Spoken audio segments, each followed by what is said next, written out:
ఇప్పుడు అసెంబ్లీ నడుస్తూ ఉంది.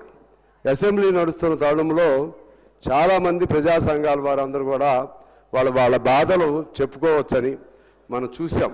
ఇందిరా పార్కు దగ్గర ధర్నాలు నిషేధిస్తే అక్కడ మళ్ళీ ధర్నాలు చేసే విధంగా ఆనాడు పోరాటాలు చేసి తిరిగి కేంద్రం మన కోర్టు నుంచి కూడా తెచ్చుకుని ధర్నా కేంద్రాలని తిరిగి అనుమతించే విధంగా తెచ్చుకోవడం జరిగింది అనుమతి. అయితే ఇప్పుడు చాలా మరి ఎట్లా జరుగుతుందో నాకు తెలియదు, కానీ ఎటువంటి పర్మిషన్లు ఇవ్వట్లేదు అధ్యక్ష.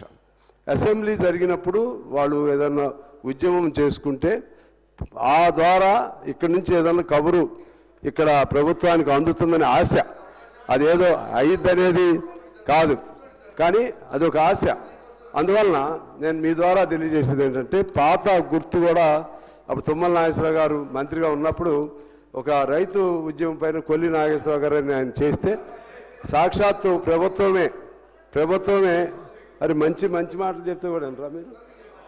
అరే మీకు అందరి కోసమే చెప్పేది ఇది, మరి ఆగరాదు నా మీద